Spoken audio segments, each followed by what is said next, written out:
Graça e paz, da paz do nosso Senhor Jesus Cristo, do Espírito Santo, a quem nos foi otorgado. Bendito seja o nome do Senhor, Deus Todo-Poderoso, Criador dos céus, da terra e do universo, de tudo que neles há. Bendito seja Deus por mais essa graça que Ele nos concede de estarmos aqui nessa madrugada, com esse propósito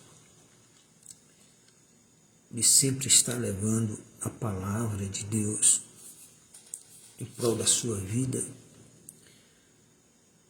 a fim de que você conheça a verdade e seja sustentada por ela. Nós estamos aqui nessa madrugada desse dia 3 de julho de 2025, entrando aqui no final do capítulo 11, os últimos versículos do capítulo 11 do Evangelho de Lucas. Capítulo 11, versículos 53 e 54. 2 versículos. Aqui nesse momento, o apóstolo, ele conclui, ele enxerga que assim que Jesus, ele determina a conclusão do diálogo dele com as pessoas que, por não aceitar a verdade dele, que ele estava ensinando, essas pessoas, elas passam a se revoltar contra ele, ao ponto de se afastarem dele, buscando de todas as formas criticá-lo com veemência,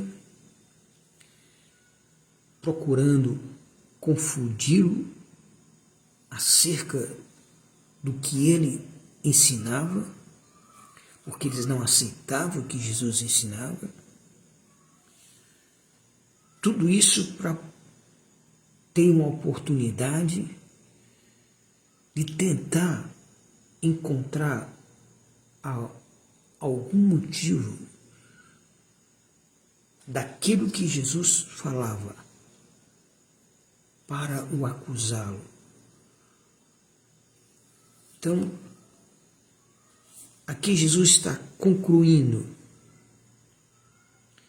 a respeito dessas pessoas, porque é muito mais difícil aceitar a verdade quando se quer permanecer no erro. Vamos ler esses 2 versículos nesta madrugada e buscar, por meio do Espírito Santo, o entendimento que nos faz necessário ao analisarmos aos olhos e da luz da palavra de Deus, aos olhos do Espírito Santo e à luz da palavra, o exemplo que Jesus quer passar para nossas vidas. Porque tudo que foi aqui trazido pelo apóstolo Lucas em seu Evangelho, como tudo que está escrito na palavra, há um propósito direcionado para a vida de quem está olhando em busca da sua salvação, da salvação de sua alma, da vida eterna em Cristo Jesus. de quem anuncia a verdade e defende a verdade a qualquer custo e preço que ele possa ter que pagar, não pagar financeiramente, mas da maneira de sempre ter a certeza de que aqueles que não vão aceitar essa verdade, elas vão sempre se levantar contra você com o argumento de querer confundi-lo, de parar, de encontrar em você algum motivo para eles acusá-lo e desqualificá-lo perante as pessoas que estão propícios a crer nessa verdade que você ensina. Então nós temos que ter a sabedoria, a convicção e a certeza dessa verdade. Como nós alcançarmos isso? Como nós alcançarmos essa estrutura espiritual que Jesus está aqui passando por meio do Espírito Santo através do apóstolo Lucas. Diz assim a palavra: enquanto Jesus se afastava dali, começaram os fariseus e os mestres da lei a criticá-lo com veemência, buscando confundi-lo acerca de muitos assuntos. Tudo isso para tentar extrair de suas próprias palavras algum motivo para o acusarem formalmente. Amado Deus, Pai, Filho e Espírito Santo, te rendemos graça, meu Deus, por mais esta oportunidade nessa madrugada. Estamos aqui diante de Ti, Pai, na Tua presença,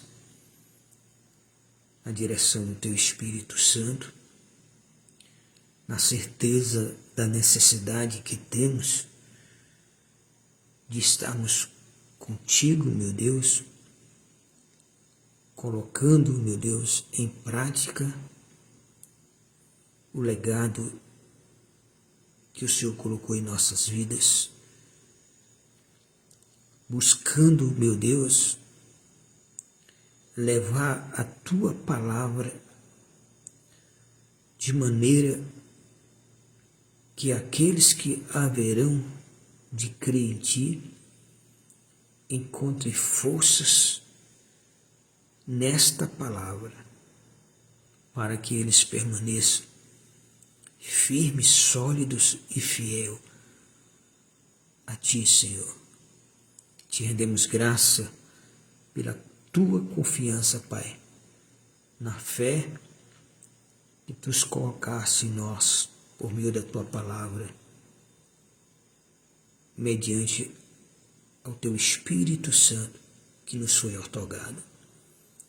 Toma direção agora, Pai, no nome de Jesus. Espírito Santo, toma direção dessa palavra, nos capacitando,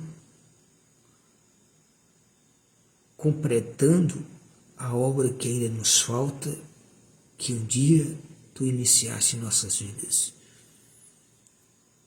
Abre os nossos olhos espirituais, dai-nos a sabedoria de discernir a Tua vontade por meio da Tua palavra e traz a revelação do conhecimento desta palavra, desse exemplo que foi narrado, escrito pelo apóstolo Lucas, Teu servo.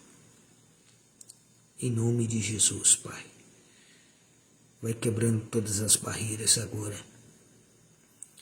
Vai tirando todas as vendas dos olhos, Pai, em nome de Jesus. Vai tirando toda a obscuridade na vida dessas pessoas.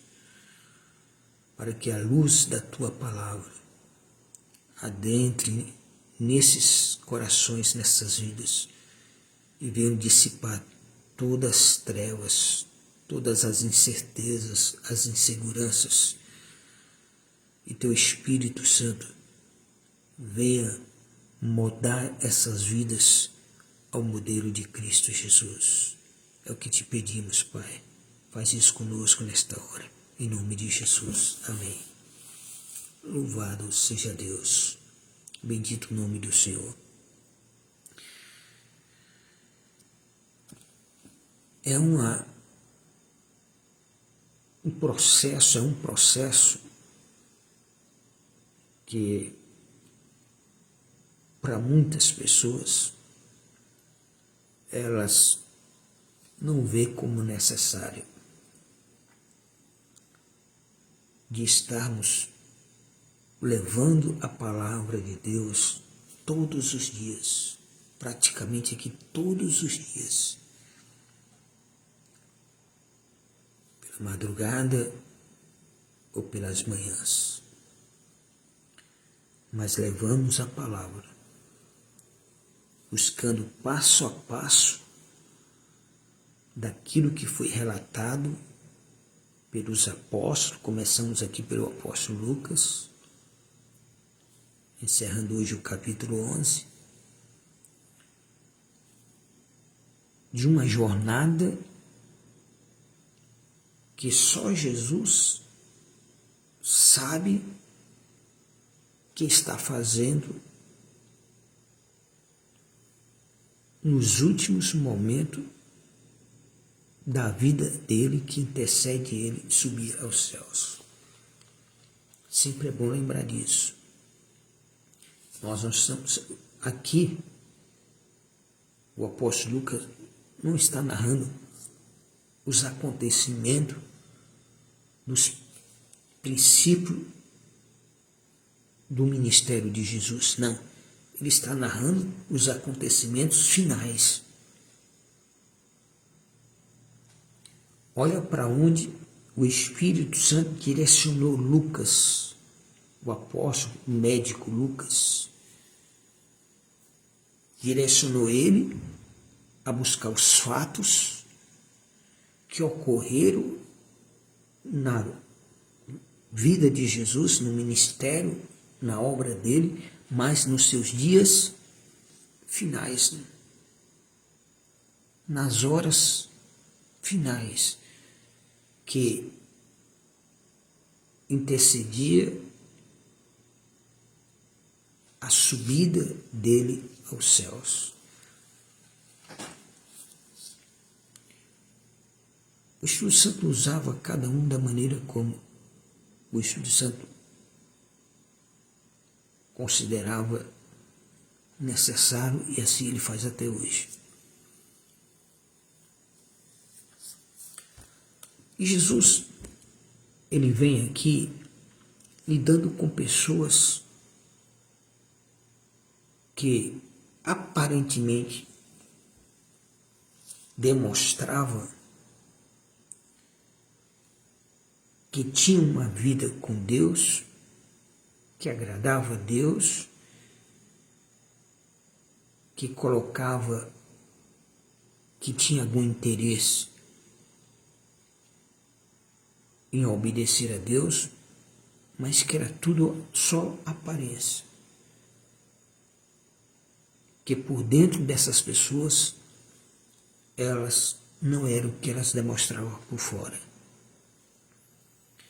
Aí quando essas pessoas, elas se deparam com Jesus, então a verdade vem à tona. A mentira só vai ser desmascarada quando ela se deparar com a verdade. A escuridão só vai ser enxergada quando ela se deparar com a luz. Você só vai ter esse entendimento na tua vida como seguidor de Jesus quando você se depara com ele, com a palavra dele, com os ensinamentos dele, o que se foi rejeitado aqui era os ensinamentos dele, era as palavras dele. Está bem claro aqui e bem definido pelo Espírito Santo, pela vida do apóstolo Lucas. Tudo isso para tentar extrair de suas próprias palavras algum motivo para que o acusasse formalmente. A partir do momento que essas pessoas, doutores da lei e fariseus, pois Jesus trata eles sem massagear o ego deles, sem corrigi-los de maneira nenhuma. Jesus foi direto ao ponto que a necessidade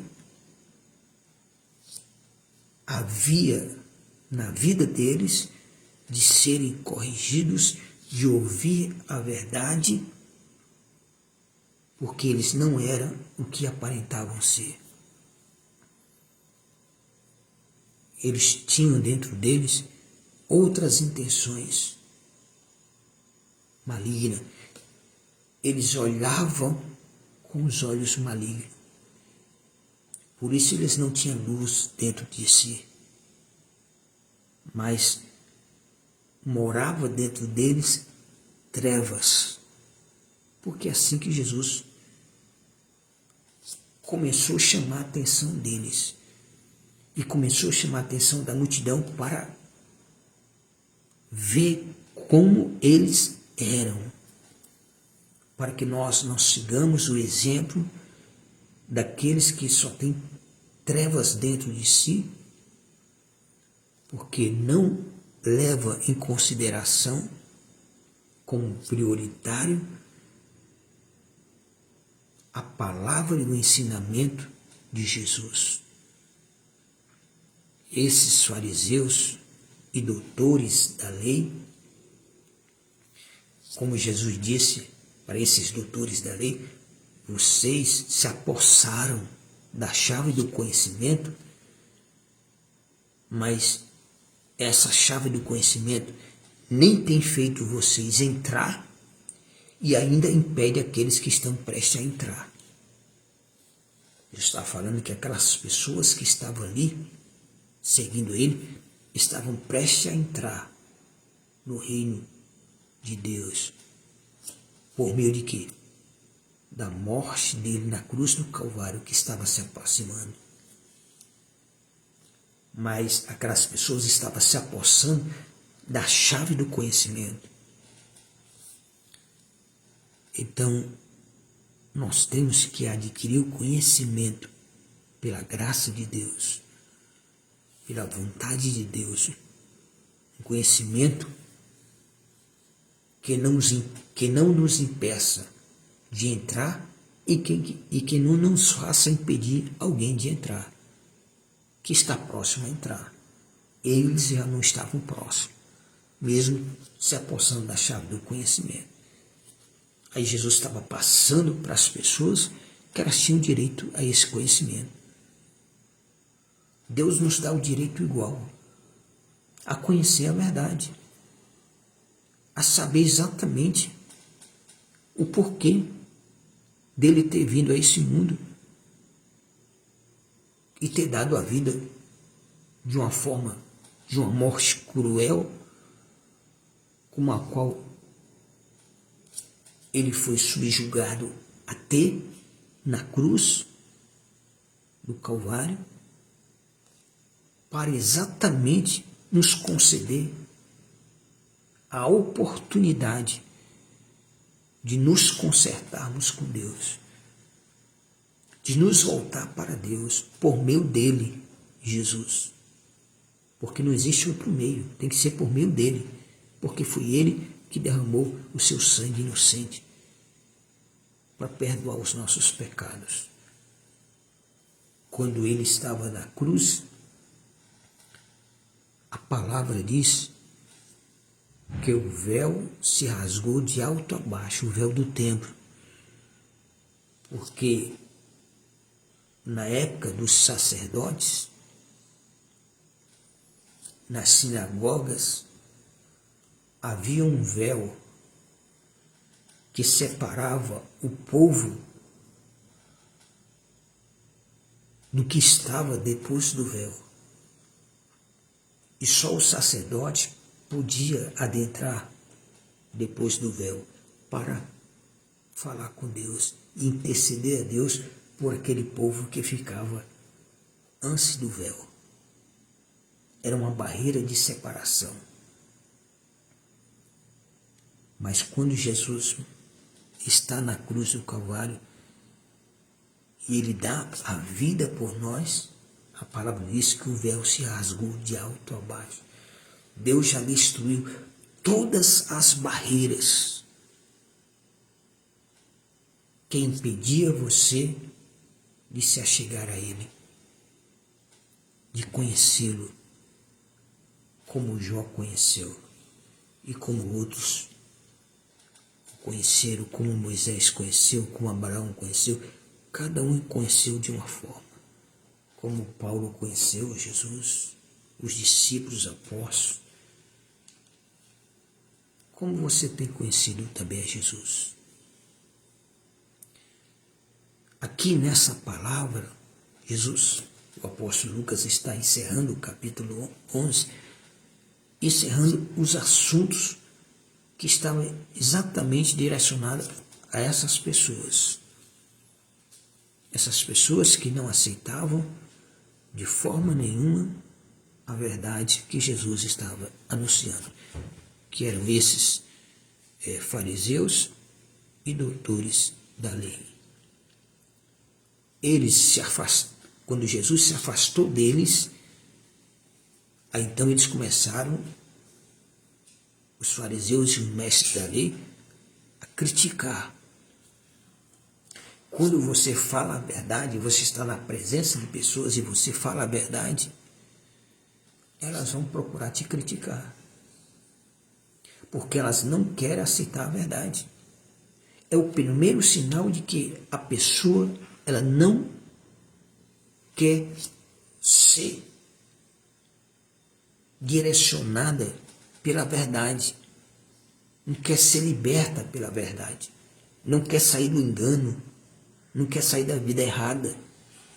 É que quando ela escuta essa verdade, quando ela escuta alguém anunciando essa verdade, ela vai procurar criticar.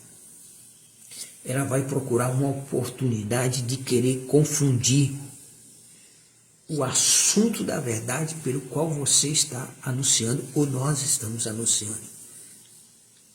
Esse grupo de pessoas, eles estavam lá seguindo a Jesus, não porque eles tinham interesse de aprender e de viver e de crer no que Jesus ensinava. Não, eles estavam lá para observar, para extrair das próprias palavras de Jesus algum motivo para acusar, porque eles não aceitavam. Diz aqui os doutores da lei, no capítulo 11, nós estivemos pela madrugada ontem, falando exatamente isso. Chegou para Jesus ao ponto de advertir Jesus, dizendo a ele: mestre, quando diz essas palavras, também nos ofende a nós outros. Se a palavra de Jesus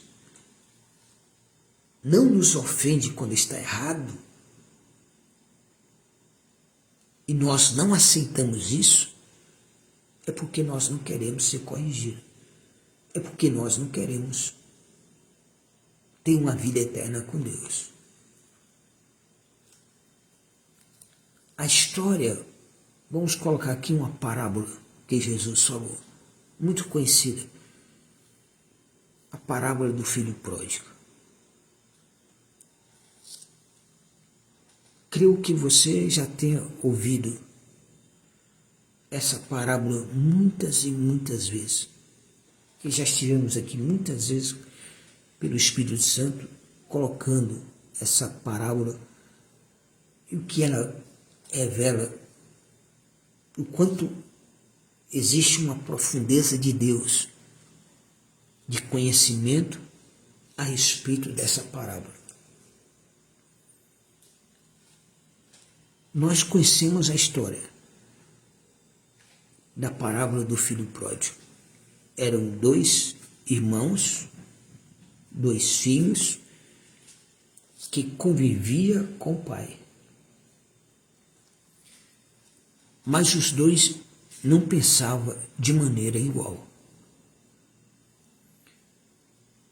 O filho mais velho, embora nunca tivesse expressado a vontade de sair da casa do pai,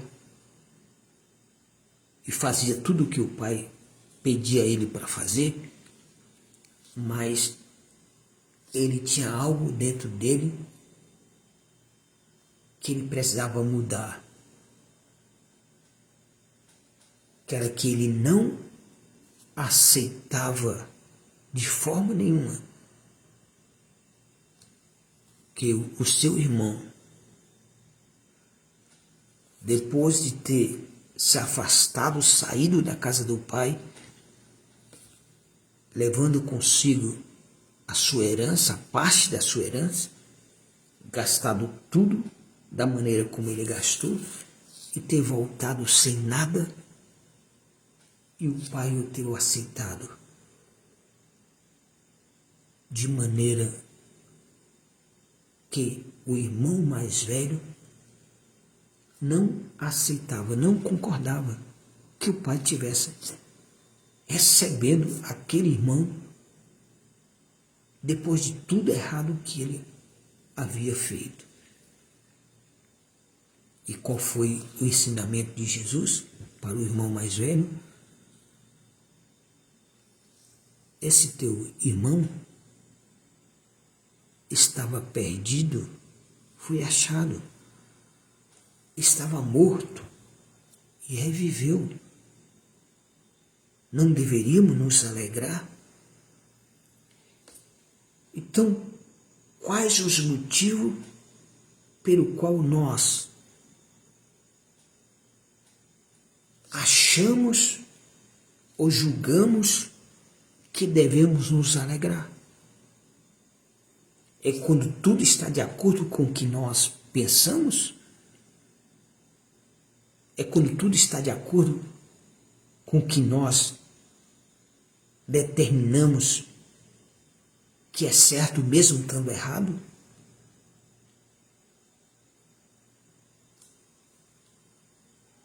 Você já parou para pensar qual foi a única coisa que não foi destruído na vida do filho pródigo? Porque todos os seus bens foram destruídos, sua vida social foi destruída, ele passou a viver numa miséria terrível, de fome, sem ter o que comer, nem se ter o que comprar para comer, num lugar distante, porque ele tomou a decisão de sair da casa do pai, da presença do pai. Ele pensou desta maneira. Mas o que ele não conseguiu perder na vida? O que é que ficou marcado na vida desse filho pródigo? Que circunstância nenhuma, caos nenhum pelo qual ele estava vivenciando conseguiu tirar dele a sua memória do viver na casa do Pai. Por isso, amados, quando alguém se torna um filho pródigo e volta à casa do pai, pode ter absoluta certeza que essa pessoa, ela nunca mais vai sair da casa do pai. São as pessoas mais confiáveis. Passam-se as pessoas mais confiáveis de que jamais irão abandonar a casa do pai. Por quê? Ele viveu as duas experiências. Primeiro, ele viveu a experiência de como é a casa do pai, de como é que é ter uma vida de comunhão com Deus. É uma vida de proteção, é uma vida que não falta nada, tem todo o cuidado de Deus como pai, mas quando ele se acha que está na razão de sair, porque em algum momento está achando aquela vida monótona, porque muitas pessoas estão na casa de Deus e por algum motivo ainda existe nelas uma razão para estar insatisfeita. É verdade ou não é? Sempre há algo que faz você se sentir insatisfeito na casa do Pai. Por quê? Porque você nunca experimentou os dois lados da verdade e da história do filho pródigo. Mas não queira. Nem por isso você deve querer um dia se tornar o filho pródigo. Mas se um dia acontecer e Deus te der a graça de você voltar, pode ter certeza que você nunca mais o abandonará. E será a pessoa de mais confiança diante de Deus, porque Deus sabe, o Pai passa a ter essa certeza e convicção pelo que você experimentou lá fora, longe de Deus, o sofrimento pelo qual você passou, os perigos pelos quais você vivenciou, andou pelo vale da sombra da morte.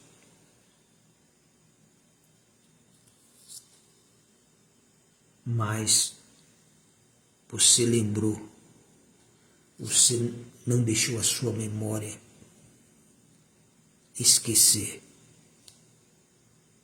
de que é melhor estar na casa do Pai. Não importa como o Pai vai determinar a tua posição lá. Você espera até que seja de uma maneira severa, mas não será. O Pai vai demonstrar todo o amor e todo o zelo e cuidado pela tua vida, porque você retornou e o Pai tem certeza que você agora não sai mais. Eu já vivi essa experiência de ser um filho pródigo. E hoje nada, absolutamente nada desse mundo, seja desse mundo ou seja do mundo espiritual,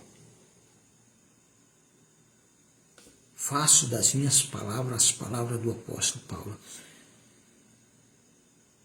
Abre aspas, nada me separa do amor de Deus.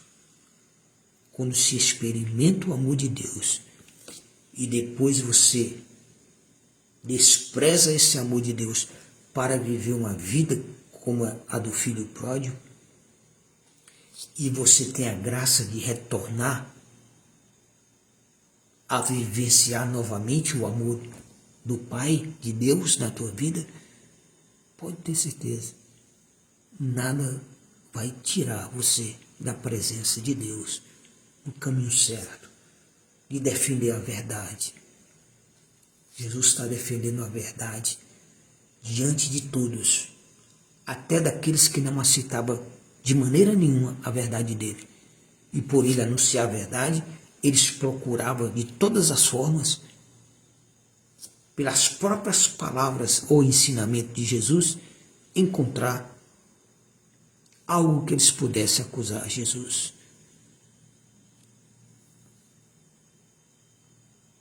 Eram pessoas que, na presença de Jesus, elogiavam Jesus, mas quando Jesus não estava presente, eles criticavam. Quando eles estavam na presença de Jesus, eles chamavam Jesus de mestre. Os doutores da lei estão aqui. Chamou Jesus de mestre. Então, um dos advogados da lei advertiu a Jesus, aspas, mestre, vírgula, quando diz essas palavras, também nos ofende a nós outros. Quando o Senhor fala essa palavra, tu está ofendendo eles, os fariseus, está ofendendo a nós. Mas chamava ele de mestre. Mas na ausência de Jesus, porque diz aqui, quando Jesus se afastou dali, se afastou do meio deles, porque tem momento que você tem que entender que o tempo de você estar com aqueles que não aceitam a verdade que você prega, que você tem que sair do meio deles. Não adianta conviver a vida toda ao lado, em meio às pessoas que não aceitam a verdade, que nunca vão querer mudar de vida, ou deixar Jesus mudar, ou deixar o Espírito Santo mudar a vida delas, de acordo com o ensinamento da palavra, porque isso requer uma mudança completa. É negar a si mesmo em todos os sentidos. Porque nós hoje podemos afirmar que nada nos separa do amor de Deus. Enquanto você não tiver essa convicção na tua vida de que nada nos separa do amor de Deus, enquanto você não tiver essa certeza, então você ainda não está preparado. Você não chegou à maturidade espiritual pela qual Deus almeja e o Espírito Santo trabalha dia e noite na tua vida para que você alcance. Por que Paulo afirmou, nada me separa do amor de Deus? Porque ele viveu os dois lados da história. A diferença do apóstolo Paulo para o filho pródigo é que Paulo primeiro experimentou o mundo, a vida errada, para depois experimentar a vida do amor de Deus para com ele.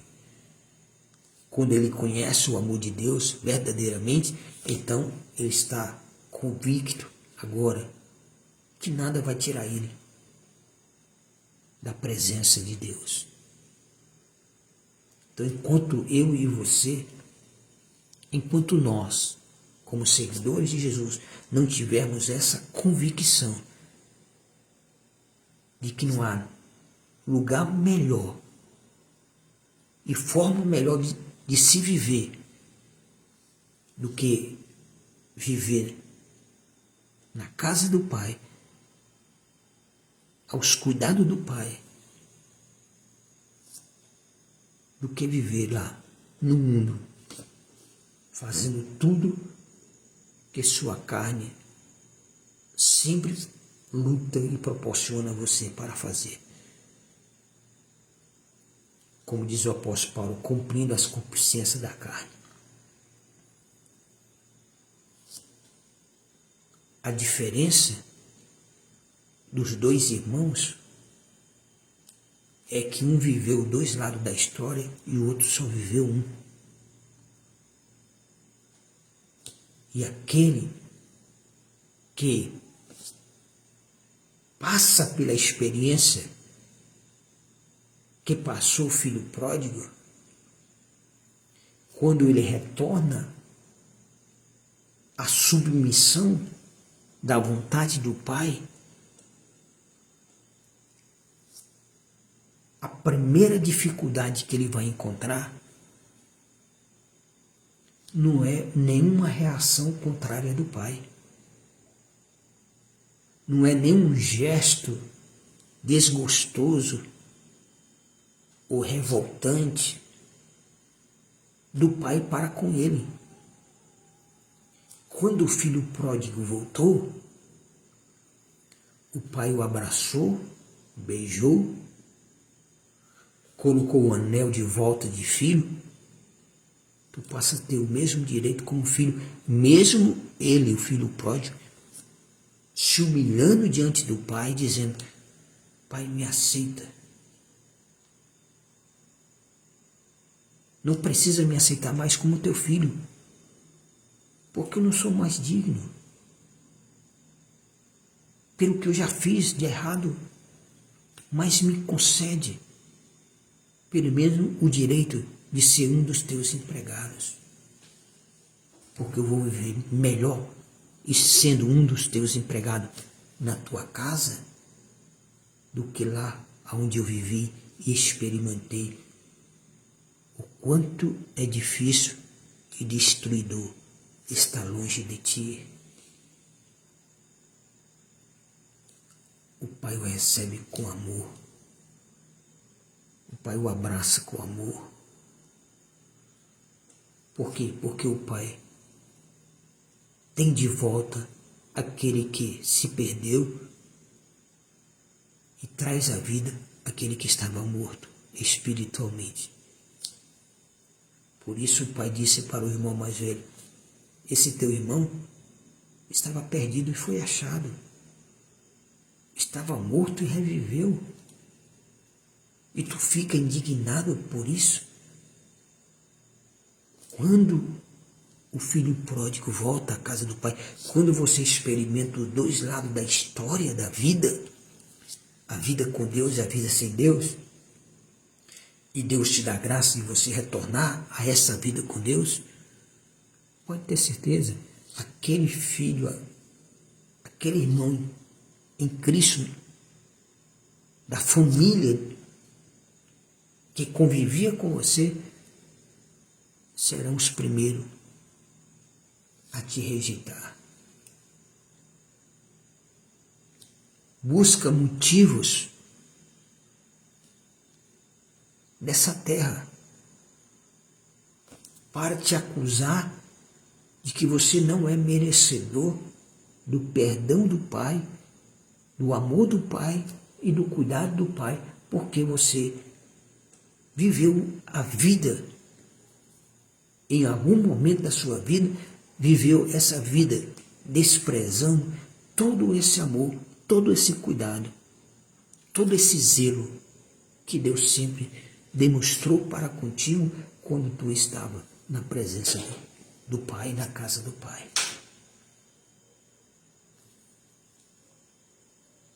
Satanás, ele sabe que ele não tem a mínima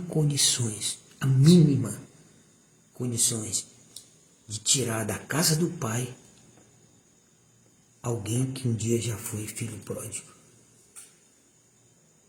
Não tem. Satanás pode fazer tudo o que ele possa imaginar, te oferecer mais do que ele te ofereceu quando você estava lá, distante da casa do Pai. Mas ele não vai conseguir, porque você viveu a experiência dos dois lados da vida. Uma vida com Deus, o que ela significa, o que ela representa, e o que ela traz para você, e uma vida sem Deus, o que ela representa, o que ela traz para você de ruim. Então, Jesus está aqui, o Espírito Santo, através do apóstolo Lucas, mostrando que esse tipo de pessoas que não aceita o ensinamento de Jesus, não aceita a correção de Jesus para mudarem de vida, Essas pessoas, elas na tua presença, elas te veem como uma pessoa especial, mas por trás de você, elas só vão criticar você. E se um dia você viveu a experiência do filho pródigo, elas vão ser as primeiras a te rejeitar na casa do pai. O pai não rejeitou, mas o irmão mais velho rejeitou. O irmão mais velho, que nunca saiu da casa do pai, não tinha o amor que o pai tinha, não tinha a compreensão que o pai tinha, não tinha o discernimento do valor da vida, do filho perdido e que estava morto espiritualmente e retornou. Por que ele retornou? Porque ele nunca perdeu a memória de como era a vida na casa de Deus quando ele estava lá. E aí ele percebe que não vale a pena por nada nesse mundo estar longe lá da casa do pai. E ele agora precisa voltar para a casa do pai, custe o que custar, aos pedaços. Mas ele vai submisso. Agora a maturidade dele é outra. As convicções que ele tem agora, ninguém pode tirar dele. Circunstância nenhuma de adversidade, de dificuldade física, humana, sentimental, psicológica, emocional, consegue parar ele na viagem do retorno à casa do pai. O caminho é longo, é mais difícil do que o caminho que ele percorreu quando saiu, parece mais difícil. Parece que cada passada é mais longa quando estamos retornando ao lugar que nós nunca deveríamos ter saído, que é a presença de Deus. Por isso o ser humano, ele sente essa dificuldade. Por isso as pessoas sentem essa dificuldade. Porque sabe que o sacrifício vai exigir muito mais esforço, determinação, perseverança para poder retornar à casa do Pai. Jesus veio a esse mundo para nos dar o direito, a oportunidade que antes nós havíamos perdido de poder voltar à casa do nosso Pai, a convivência com o nosso Pai, recebendo o amor do nosso Pai, porque Deus nos ama, como diz o apóstolo João, no capítulo 3, versículo 16, porque Deus amou o mundo de tal maneira que deu seu Filho unigênito para que todo aquele que nele crê não pereça, mas tenha a vida eterna. Não há demonstração de amor maior do que essa. E aqui nós temos que aprender que você não deve permanecer ao lado de pessoas que elas têm uma aparência daquilo que realmente elas não são. Elas querem um motivo, elas escutam a tua palavra, elas escutam o que você fala da verdade de Deus, mas só com o intuito de encontrar algo para te acusar nas palavras que você anuncia. Esses são o tipo dos fariseus e dos doutores da lei, que ficavam na porta, nem eles entravam nem deixavam ninguém entrar. Aqueles que estavam próximos a entrar, estavam impedindo. Jesus disse para eles: vocês estão impedindo aqueles que estão preste a entrar. Porque vocês se apossaram da chave do conhecimento. E a chave do conhecimento não é só para nós. É para todos. É para todos. A palavra nos diz isso. Crescei na graça e no conhecimento de nosso Senhor Jesus Cristo. É o conhecimento que nos livra do mal. O meu povo, disse Deus, perece por falta de conhecimento. Se você está perecendo, sofrendo em alguma situação da tua vida, é porque você não tem o conhecimento da verdade e da sabedoria de Deus para solucionar e se livrar desse sofrimento. Porque enquanto você estiver distante de Deus, você não vai conseguir. Mas se um dia você já experimentou uma vida com Deus, pode ter certeza que a tua memória nunca vai esquecer. Você pode fazer o que você quiser fazer de errado no mundo ou esteja fazendo. Você pode ter vivido a mesma experiência do filho pródigo. Ele aproveitou tudo na vida. Aproveitou tudo que ele tinha na vida. O que adiantou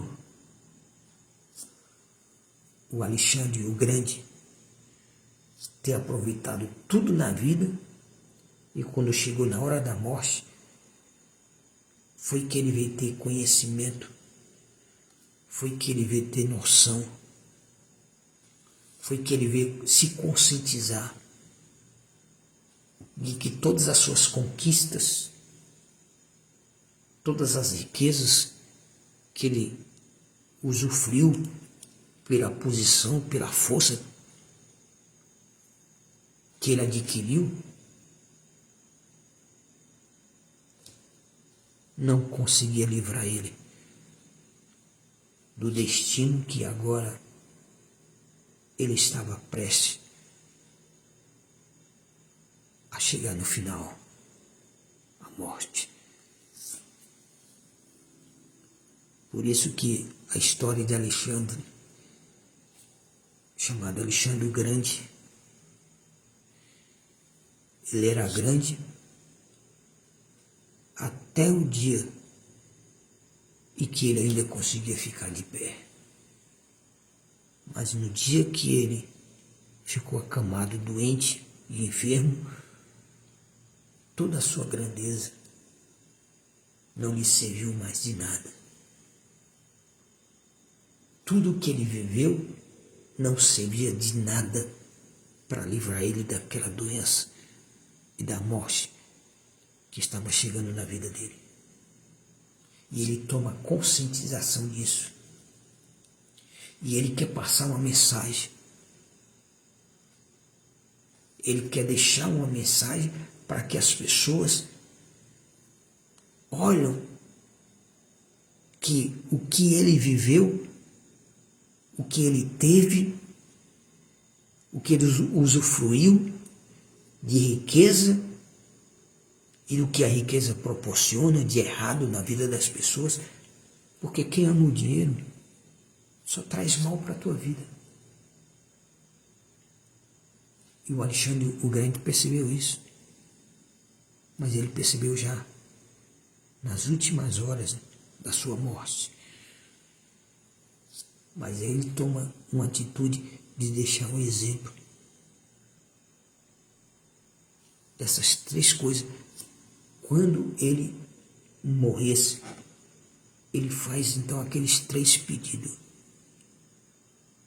Se você disser é só uma história, é só uma conjuntura, é só uma ilustração, foi algo inventado pelo homem,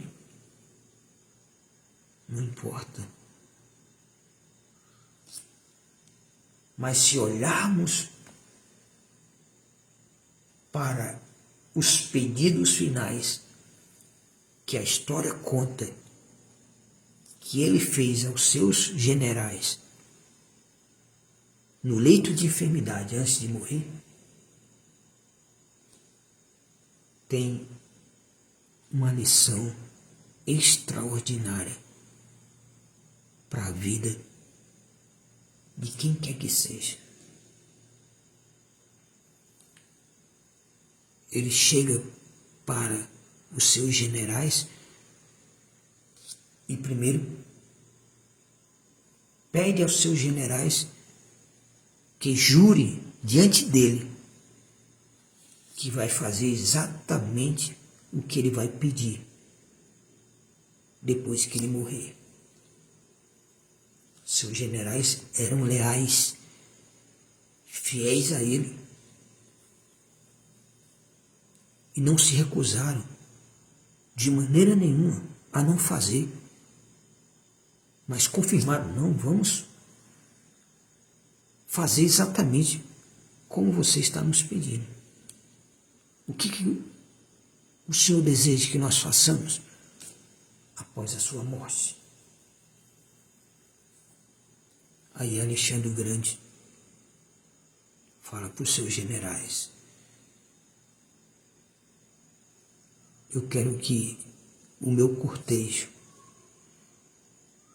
quando eu sair aqui do palácio, que vocês peguem toda a minha riqueza e espalhem pelo caminho até o meu túmulo.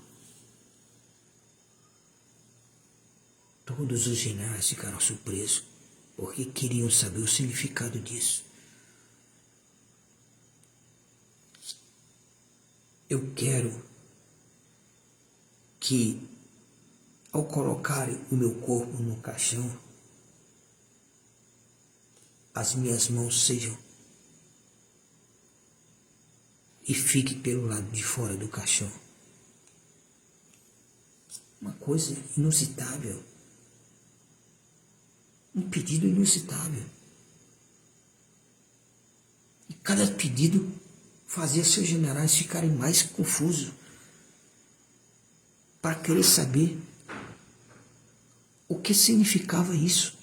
Que mensagem ele estava querendo passar para as pessoas. E terceiro, eu quero que o meu caixão seja carregado pelos melhores médicos que existem na face dessa terra. Os melhores médicos que cuidaram dele. Que ele tinha condições. Ele era o Alexandre o Grande, respeitado, temido. Ele não queria nenhum general dele carregando o caixão. Ninguém da família carregando o caixão. Ele queria que quem carregasse o caixão fossem os médicos. Que lição ele estava querendo passar? Aí os generais não se conteram e disseram para ele: meu Senhor, o que significam essas três coisas que tu pediste a nós para fazermos? E nós vamos fazer, mas nos dá o significado. E Alexandre diz: a minha riqueza vai ser espalhada por todo o percurso do meu palácio até o meu túmulo, para mostrar para o povo que por mais rico que você tenha, por mais riqueza que você venha usufruir nesta vida, ela não consegue impedir você da morte.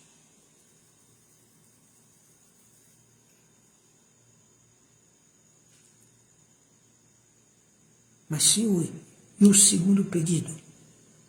Por que as tuas mãos têm que ficar para fora do caixão? Para que por onde passar o meu cortejo, e quem me vê com as mãos para o lado de fora, observe e tenha entendimento de que nós viemos a esse mundo sem nada na mão e voltaremos sem levar nada na mão. E o terceiro, por que os médicos, em vez de nós, que fomos sempre leais a Ti, como generais, não podemos carregar o teu caixão? Ele disse, simples, que quando você está de partida, quando a morte está determinada na vida do homem, não há médico na face dessa terra que consiga curá-lo da doença que está levando ele à morte. Isso pode ser apenas uma conjuntura ou uma ilustração, mas é o que a história diz. Embora fosse no final da vida dele, ele reconheceu tudo de errado que ele havia feito e agora ele quer deixar uma mensagem para as pessoas, enquanto que esses fariseus e doutores da lei não se preocupavam, não aceitavam o ensinamento de Jesus, não aceitavam que aquelas pessoas seguissem a Jesus, que elas fossem acolhidas pelo amor de Jesus, pela compaixão de Jesus, que Jesus estava conduzindo elas exatamente aos céus. Eles já estavam próximos da entrada, faltava só Jesus morrer na cruz. Mas esses queriam impedir que essas pessoas entrassem. De que maneira? Confundindo essas pessoas.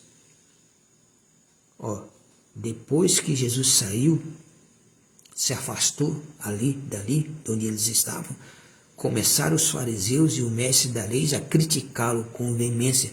Começou a criticar Jesus perante as pessoas que estavam ouvindo Jesus, buscando confundi-lo acerca de muitos assuntos, procurando dizer às pessoas que o que Jesus falou não era certo, o que Jesus ensinou não era certo, que a verdade dele não era verdade, que ele não era quem ele diz que era e que é. Mas o apóstolo Lucas traz a narrativa pelo Espírito Santo exatamente para abrir os nossos olhos de que nós, querendo ou não querendo, vamos nos deparar com esse tipo de pessoas na nossa vida. E que nós vamos ter mais dificuldade se nós vivermos a vida do filho pródigo. E mesmo ao retornando à casa do Pai, as primeiras pessoas que vão nos ignorar é aqueles que conviviam conosco na casa do Pai. Para quem já foi um filho pródigo, sabe que isso é verdade. Muitos filhos pródigos estão aí, querendo voltar à casa do Pai, mas o inimigo coloca que ele se sinta envergonhado, porque o inimigo já sabe que ele vai enfrentar a dificuldade de convivência com aqueles que estão lá. Mas o filho pródigo agora está na convicção e na certeza absoluta, e ele ignora o que o irmão possa dizer contra ele, porque para ele agora nada é mais valioso e importante do que ele ser aceito pelo Pai novamente na casa do Pai. Não há nada mais valioso. Quem um dia já foi um filho pródigo e voltou à casa do Pai, pode ter certeza que ele nunca mais vai sair. Pode ter essa certeza. Porque o filho pródigo não saiu mais da casa do Pai. Não disse mais para o Pai nada que a sua vontade humana quisesse realizar, ele agora está completamente submisso à vontade do Pai. Mas tem os irmãos que não aceitam ele, que não concorda com o amor do Pai para com ele, de o receber em casa como filho. O que Jesus quer de nós é só isso, que nós nos retornemos como filho à casa do Pai. Se nós retornarmos à casa do Pai, ele vai nos receber como filho. Se nós permanecermos distantes, seremos um filho pródigo, sem retorno. Vamos morrer lá no sofrimento, no engano e sem nada na vida. Perdido e morto espiritualmente. É o que a palavra tem a dizer com o que está escrito, é exatamente para você diferenciar. Que o Espírito Santo quer dizer aqui, que nós não devemos confiar em pessoas que não aceitam a verdade. Nós não devemos ouvir pessoas que procuram examinar nossa vida em busca de nos acusar de alguma coisa, mesmo que tenhamos feito de errado no passado. E que o Pai nos aceitou de volta e nos perdoou. Essas pessoas, nem elas queriam conserto para elas, nem ela queria o conserto para aqueles que estavam buscando conserto. Esse tipo de pessoas você tem que enfrentar na vida. Porque se você não enfrentar na vida, esse tipo de pessoa, elas é que vão ter sucesso sobre a tua vida. Elas que vão ter domínio sobre a tua vida. E você não pode deixar que esse tipo de pessoas determine que tipo de vida você vai viver. Determine que você não seja digno ou aceito pelo amor de Deus na tua vida. Não. Você não tem que olhar para essas pessoas, porque essas pessoas não é elas que mandam no céu.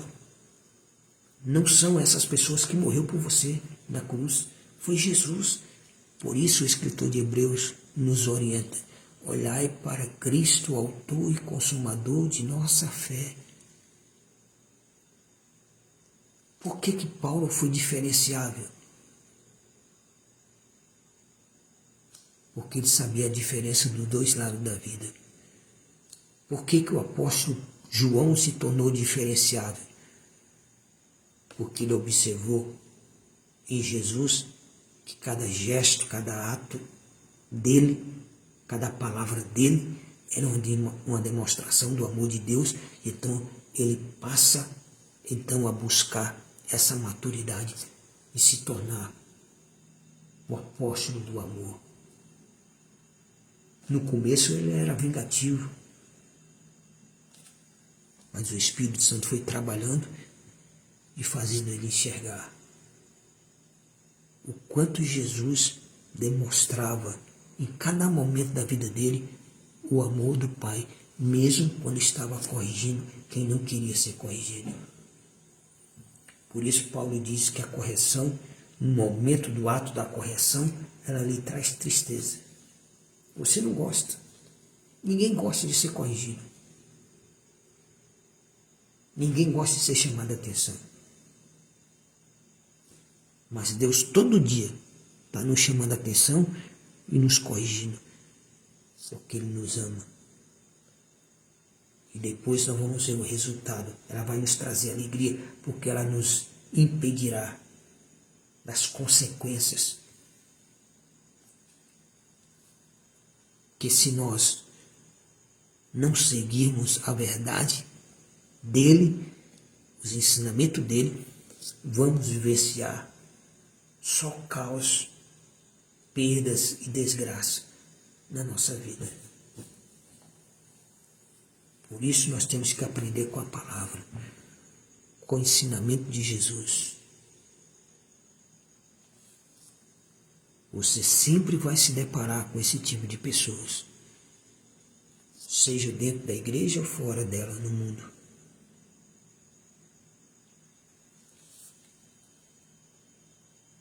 No mundo você vai encontrar pessoas que vão procurar te arrastar cada vez mais para o fundo do poço.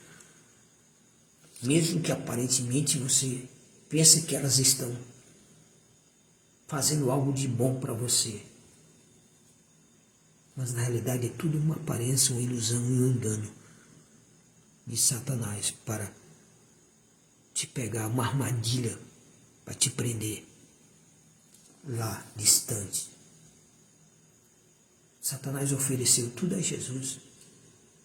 Eu te dou a glória de todos esses reinos. O que essa glória desses reinos pode trazer a você? Satanás mostrou a Jesus em um espaço de tempo. Já imaginou isso aí? É como se abrisse uma tela de um cinema assim e passasse diante dos olhos de Jesus tudo que Satanás estava oferecendo a ele. Tudo que o mundo oferece. As orgias, os pecados, os desejos carnais, sendo satisfeito, as bajulações,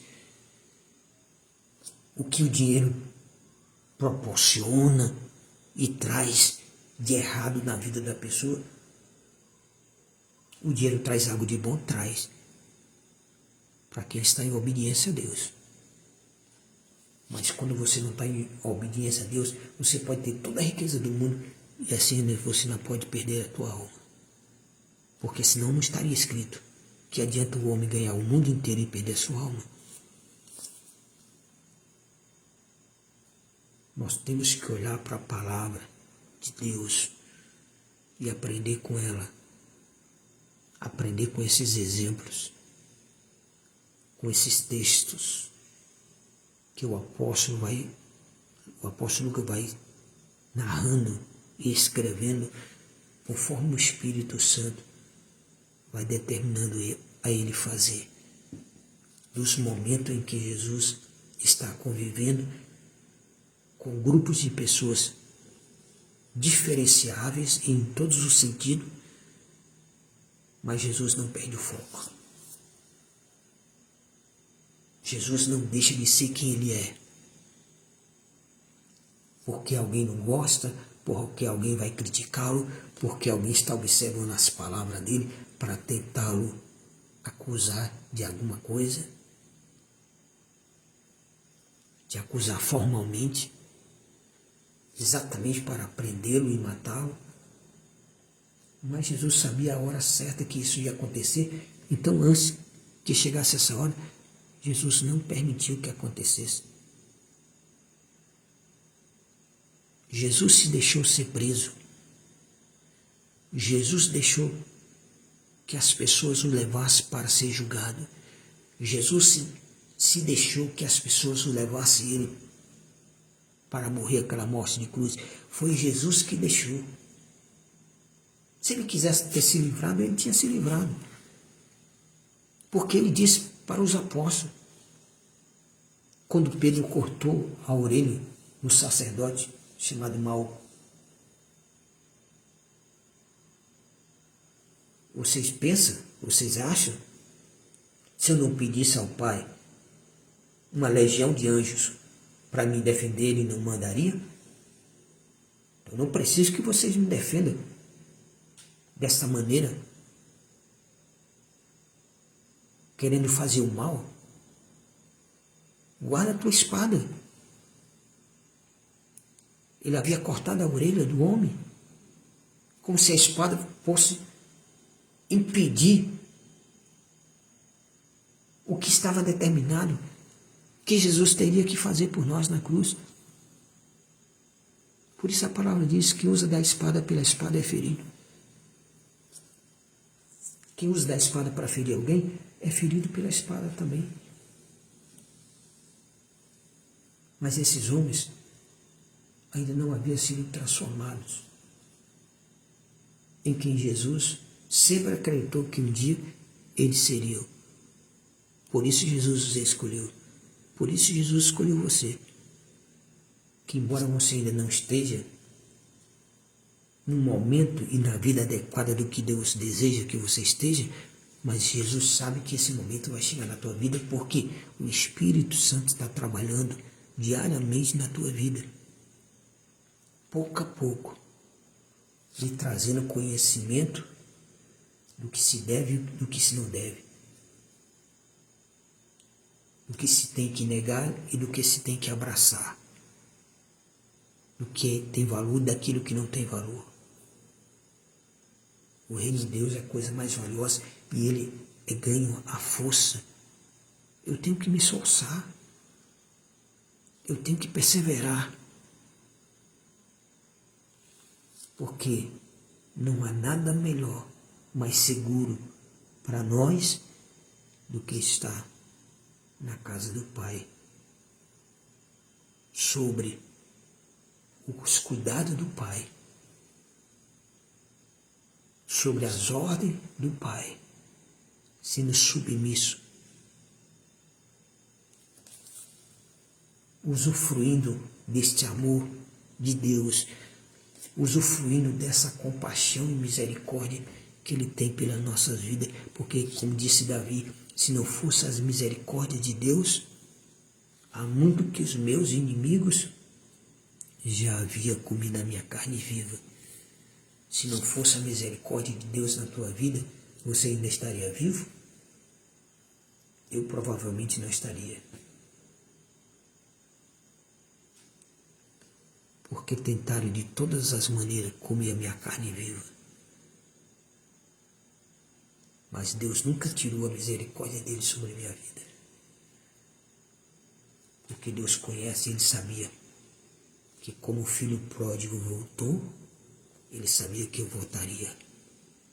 E depois que eu voltasse, Deus também tinha plena convicção que jamais eu deixaria ser enganado pela minha natureza pecaminosa. Nada nesse mundo me compra. Nada nesse mundo me afasta do amor de Deus. Isso afirmo com toda a convicção. Porque Satanás já ofereceu. Quando eu estava lá vivendo como um filho pródigo, ele não me ofereceu o que ele me ofereceu depois que eu voltei à casa do Pai. Estar sobre a tutela do Pai, aos cuidados do Pai. O que ele me ofereceu é coisa para muitas pessoas imaginável de acreditar. E que não adianta falar aqui, porque as pessoas realmente não acreditam. Até que serve a Deus fica em dúvida. Será que isso foi verdade? Mesmo mostrando as provas. Mas será que isso foi verdade? Fico na dúvida. Por que será? Porque Satanás sabe que ninguém é mais valioso para Deus do que aquele que viveu as duas experiências e retornou com convicção de que o melhor lugar para nós estarmos é no esconderijo do Altíssimo, é na presença de Deus. Porque é na presença dele que a graça dele vai nos conceder uma vida eterna em Cristo Jesus. E ninguém tira mais isso de mim. Nada nesse mundo tira mais isso de mim. Você já chegou a esse momento na tua vida de você afirmar como o apóstolo Paulo afirmou? Não é a dor, não é a alegria, não é o sofrimento, não é o desprezo, não é a fartura, não é a falta dela, nada. Não é os principados, não é as coisas fora deste mundo ou deste mundo, nada vai me separar deste amor do Pai. Porque Paulo experimentou o que é não ter o amor do Pai presente na vida dele e experimentou o quão gratificante é ter o amor do Pai na vida dele. E eu passei por isso. Por isso, nós vamos e nos deparamos sempre com pessoas que procuram, em nossas palavras, nos criticar, buscar alguma coisa para nos acusar, para dizer que não, nós não deveríamos ter voltado. Não, nós não somos dignos de estar pregando essa palavra, de anunciar esta palavra. Só porque voltamos à casa do Pai e já temos a certeza, a convicção que não há lugar melhor do que a casa do Pai, do que obedecer, você pode até desviar do processo.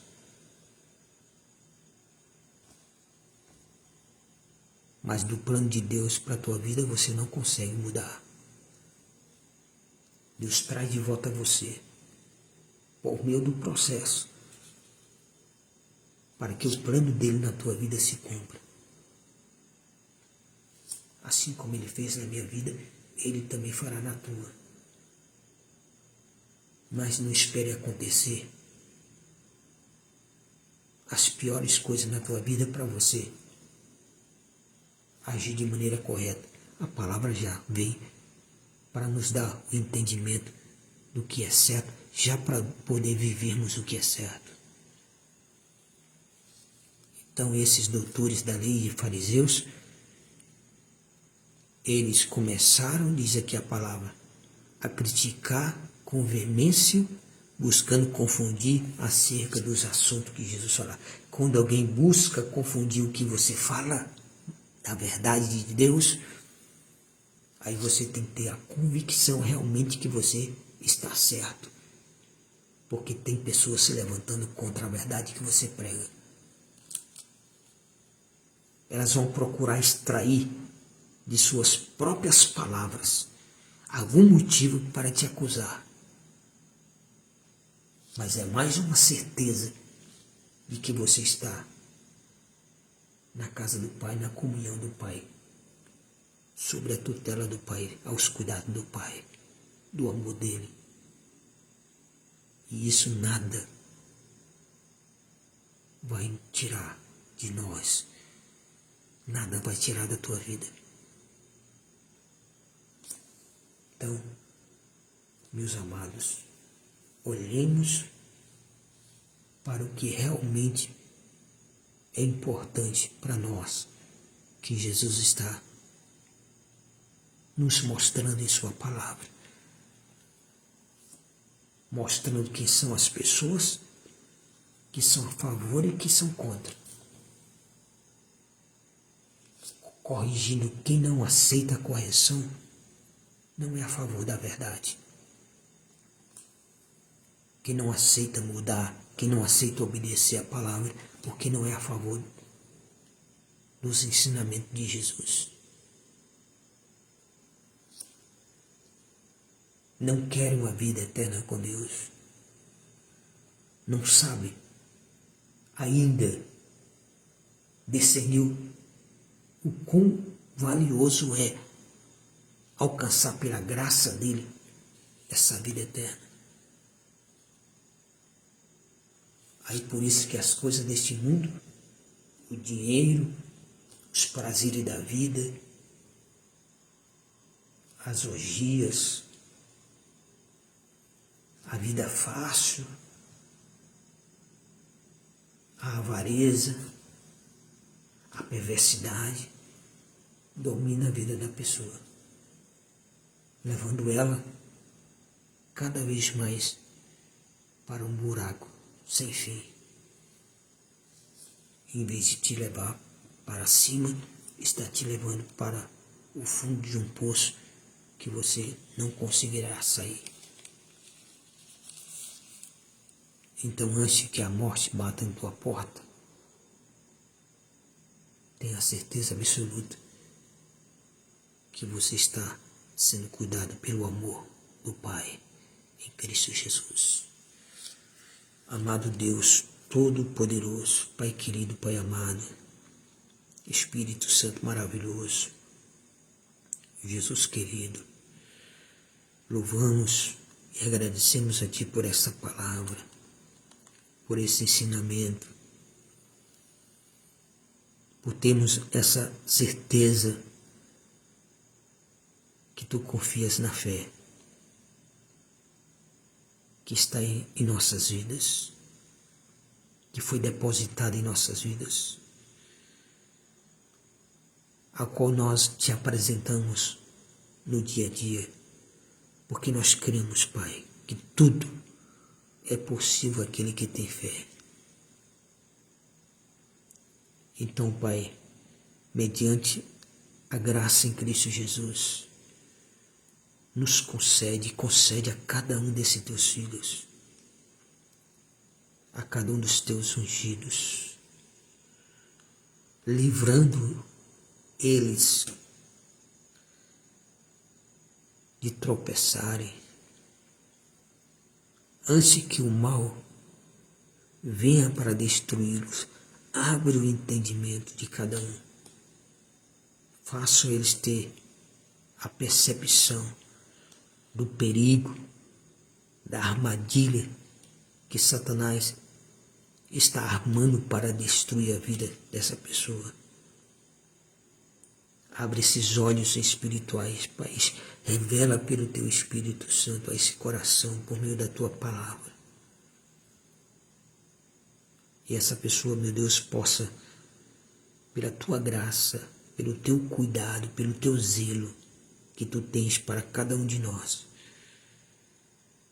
ter a plena convicção de que nada nesse mundo tem poder de nos separar do Teu amor, porque fomos acolhidos pelo Teu amor, porque buscamos ser acolhidos pelo Teu amor.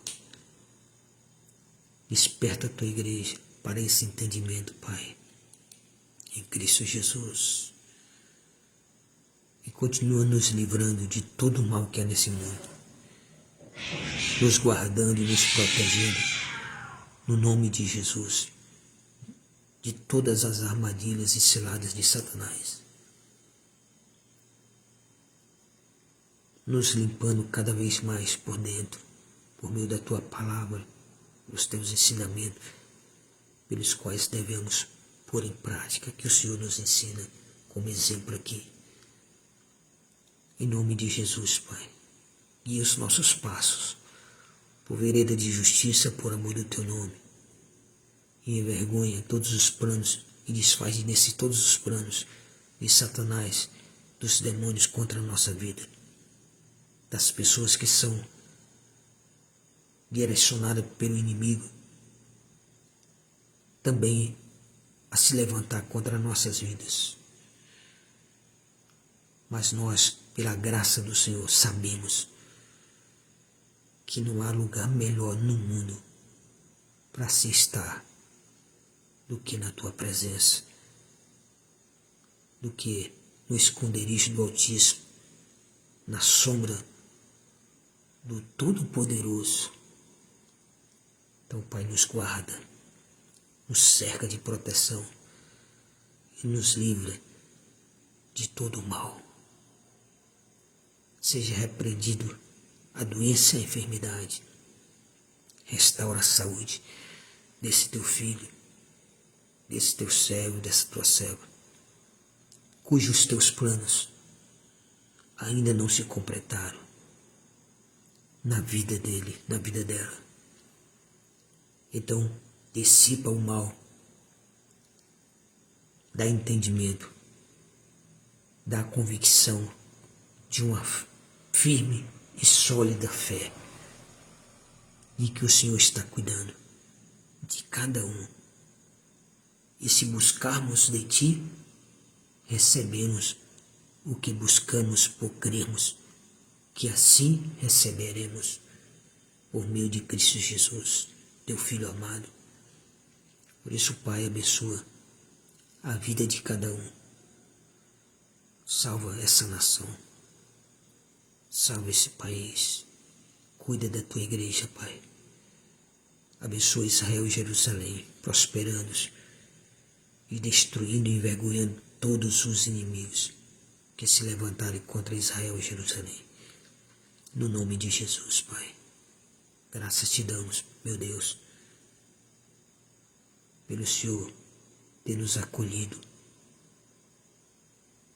e demonstrar todo este amor pelas nossas vidas, quando nós éramos ainda pecadores, quando nós ainda éramos dominados pelo pecado. Agora, Espírito Santo, nos enche de Ti. Espírito Santo, nos enche de Ti, porque assim jamais iremos cumprir as concupiscências da carne. No nome de Jesus, Pai. Obrigado por tudo. Obrigado por esse dia, por essa graça, pela família, pelos filhos. No nome de Jesus te agradecemos. Concede-nos um dia cheio da Tua graça, das Tuas providências, dos Teus cuidados. Em nome de Jesus, Pai. Obrigado. Louvado seja Deus. Que o Senhor te abençoe, amado. Até a próxima oportunidade. Em nome de Jesus. Quando nós, pela graça do Senhor, retornarmos, trazendo mais uma palavra do Senhor para a tua vida. Amém.